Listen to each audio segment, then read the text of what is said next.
Bismillahirrahmanirrahim. Assalamualaikum warahmatullahi wabarakatuh.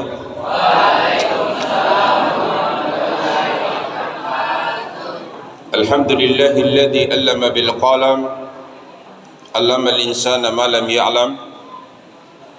Asyhadu an la ilaha illallah wahdahu la syarika lah wa asyhadu anna Muhammadan abduhu wa rasuluh.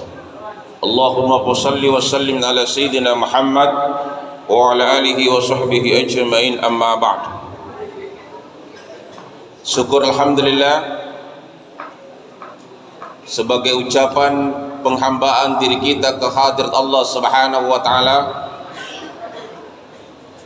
atas nikmat hidayah dan taufik Allah berikan kepada kita sekalian, sehingga pada kesempatan ini Allah Subhanahu wa taala masih memberikan kesempatan kepada kita untuk menggerakkan kaki kita, untuk mengkedipkan mata kita. Semuanya itu adalah nikmat dari Allah Subhanahu wa taala. Baik. Ini ghost nanti ini.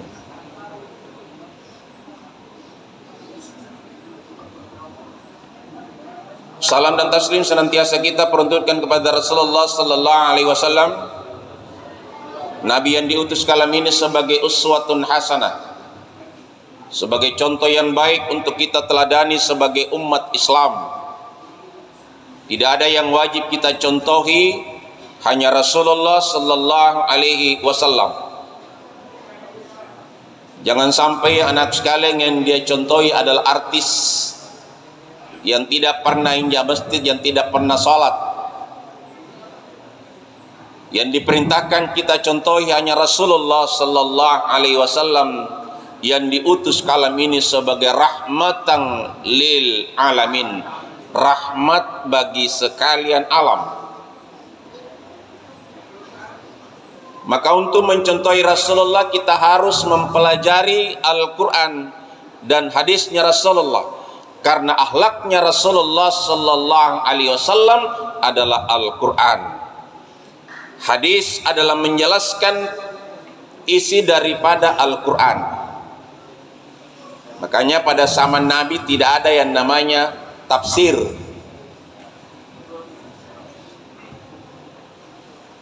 Tafsir itu menjelaskan untuk memudahkan memahami Al-Quran. Pada zaman Nabi tidak dituliskan itu Quran. Pada zaman Nabi tidak ditulis itu hadis. Langsung dari Allah kepada Rasulullah, Rasulullah menyampaikan kepada umatnya. Maka dengar, kalau ada yang ceramah jangan ceramah juga di belakang. Itulah iblis. Jadi kalau mau lihat iblis yang nyata, ketika ada yang ceramah agama lantas dia bicara di belakang, maka itulah iblis yang nyata yang melata di buminya Allah. Apalagi berada di dalam masjid, itu ditutup hatinya oleh Allah Subhanahu wa taala. Allah mengatakan, khatamallahu ala qulubihim wa ala sam'ihim wa ala absarihim gisawatun wa lahum azabun azim. Karena mereka sudah dikunci mati hatinya oleh Allah Subhanahu wa taala. Jadi siapapun yang ceramai dia, baik orang tuanya, gurunya maupun kiai yang ceramai, tidak akan mampu. Kenapa? Sudah dikunci mati hatinya oleh Allah Subhanahu wa taala.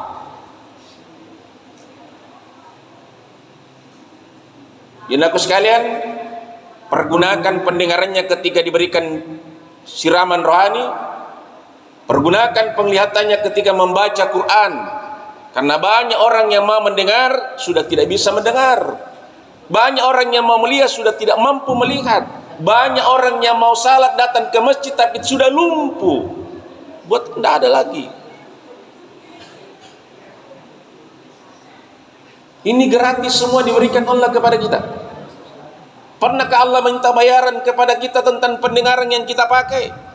Pernahkah Allah meminta bayaran kepada kita tentang penglihatan yang kita pakai? Kaki yang kita pakai, tangan yang kita pakai? Tidak ada. Yang dia minta pandai bersyukur atas nikmat Allah berikan kepada kita. Allah mengancam di dalam Al-Quran, la in sakartum la azidannakum wa la in kafartum inna azabillah sadid. Kalau kamu bersyukur atas nikmat berikan kepadamu, saya akan tambah nikmat itu. Tapi kapan kamu kufur, Kapan kamu kikir, diberikan ceramah tidak mau memperkenakan pendengarnya, maka saya akan cabut pendengaran itu. Sekarang saya biasa di belakang lihat, sementara zikir ada yang menghayal, tahu apa yang dihayalkan.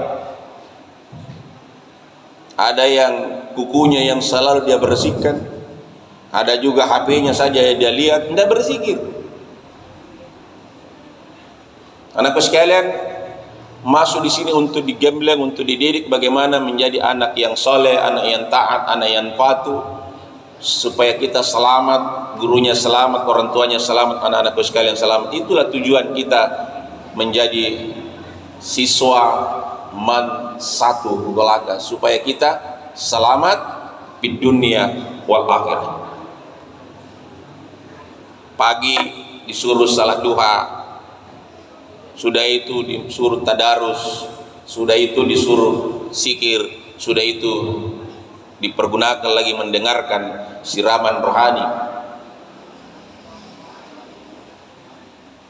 Ini yang tidak didapatkan anakku sekalian di luar man satu kolaka, hanya ada di man satu kolaka. Jadi kalau orang yang tidak biasa itu tidak akan lama di man itu. Ketika didorong masuk di masjid, dia lari kanan ke kiri, tidak lama itu. Cari pagar, melompat pagar, itu tidak selamat itu di man satu kalau ada orang. Kalau orang disuruh masuk masjid baru lain pikirannya, maka tidak selamat itu di dunia wal akhirat. Demikian apa yang saya sampaikan, mudah-mudahan ada manfaatnya. Allahumma wa'afil. Assalamualaikum warahmatullahi wabarakatuh.